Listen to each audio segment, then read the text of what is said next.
नमस्कार। गणित का नाम सुनते ही कई लोगों के मन में एक अजीब सी घबराहट होती है ना?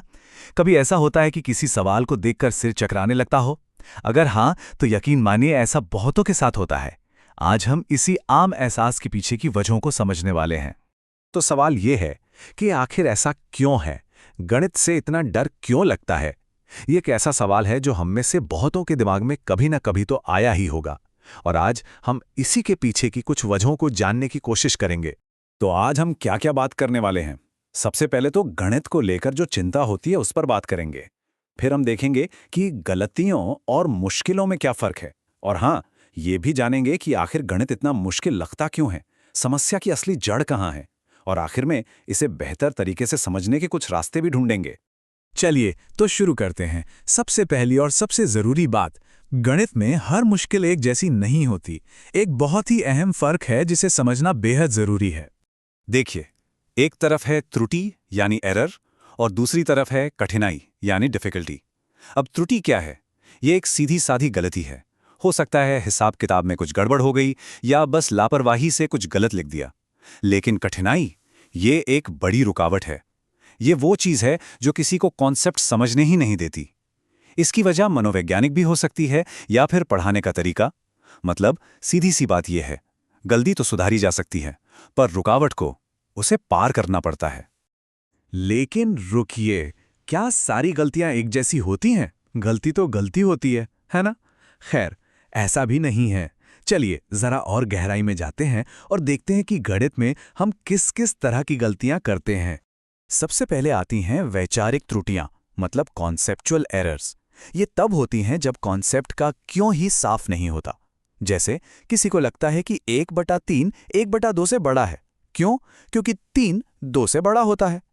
अब ये क्या दिखाता है? यही कि भिन्न यानी फ्रैक्शन का जो मूल आइडिया है वही साफ नहीं है। ये क्यों वाली गलती है। फिर आती हैं प्रक्रियात्मक त्रुटियां। ये कैसे से जुड़ी हैं? मतलब सवाल हल करने के तरीके से। हो सकता है कि कॉन्सेप्ट तो समझ आ गया हो, लेकिन उसे लागू करने का जो तरीका है, जो स्टेप्स हैं, उनमें गड़बड़ी हो रही हो, जैसे अलजेब्रा में अक्सर होता है ना? और फिर आती हैं गणनात्मक त्रुटियां। ये तो सीधी सादी कैलकुलेशन की गलतियां हैं। मतलब पता है कि क्या करना है, कैसे करना है, लेकिन बस जोड़ने घटाने में ही एक छोटी सी चूक हो गई। और आखिर में हैं लापरवाही से होने वाली गलतियां। ये समझने या तरीके में कमी की वजह से नहीं होती, ये तो बस ध्यान भटकने का नतीजा है। जैसे सवाल से कोई नंबर ही गलत कॉपी कर लिया। ऐसा तो हम सबने कभी ना कभी किया ही है। ठीक है, तो अब हम अलग अलग तरह की गलतियों को तो समझ गए, लेकिन अब बात करते हैं उस गहरी कठिनाई की, वो रुकावट जिसका हमने शुरू में जिक्र किया था। चलिए इसके पीछे की असली वजहों को जानने की कोशिश करते हैं। तो गणित इतना मुश्किल क्यों लगता है? इसकी कई वजह हो सकती हैं।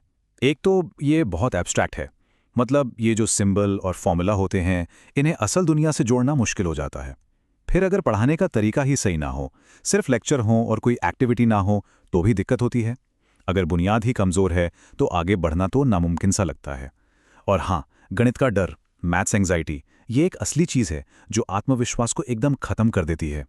कई बार तो गणित की भाषा समझना भी एक मुश्किल बन जाता है। और आखिर में प्रैक्टिस की कमी। गणित में तो लगातार मेहनत की ज़रूरत पड़ती ही है। तो जब इतनी सारी वजहें हो सकती हैं, तो शिक्षक ये पता कैसे लगाते हैं कि कोई स्टूडेंट असल में कहाँ अटक रहा है? ये पता लगाने की जो प्रक्रिया है, ये बहुत ज़रूरी है। यहाँ पर शिक्षक एक तरह से जासूस का काम करते हैं। वो प्रॉब्लम को समझने के लिए कई अलग अलग तरीकों का इस्तेमाल करते हैं, जैसे कि डायग्नोस्टिक टेस्ट हो गए, क्लास में ध्यान से देखना कि कौन कहाँ गलती कर रहा है, होमवर्क को एनालाइज करना या सीधे सीधे सवाल पूछना।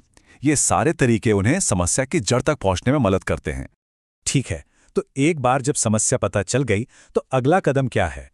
जाहिर है समाधान। अब बारी है गणित की समझ का ताला खोलने और कामयाबी का रास्ता बनाने की। और इसके लिए कुछ बहुत ही कारगर रणनीतियां हैं। जैसे एक्टिविटी आधारित लर्निंग से गणित में जान आ जाती है। उसे असल जिंदगी के उदाहरणों से समझाने पर वो काम का लगने लगता है। मुश्किल सवालों को स्टेप बाय स्टेप समझाने से वो आसान हो जाते हैं। और हाँ, नियमित प्रैक्टिस तो ज़रूरी है ही। चार्ट्स और मॉडल जैसे टीचिंग एड्स का इस्तेमाल करना और ज़रूरत पड़ने पर एक्स्ट्रा मदद के लिए रेमेडियल क्लास लेना, ये सब मिलकर एक बहुत बड़ा फर्क ला सकते हैं। और सच कहूं तो यही पूरी बातचीत का निचोड़ है। गलतियां सिर्फ गलतियां नहीं हैं, वो सीखने की एक खिड़की हैं। इनसे शिक्षकों को ये पता चलता है कि सोचने में कहाँ गड़बड़ी हो रही है, और जब हम गहरी कठिनाइयों को समझते हैं तो हम पढ़ाने के बेहतर तरीके बना पाते हैं। आखिर में ये दोनों ही सीखने की प्रक्रिया का एक अहम हिस्सा हैं।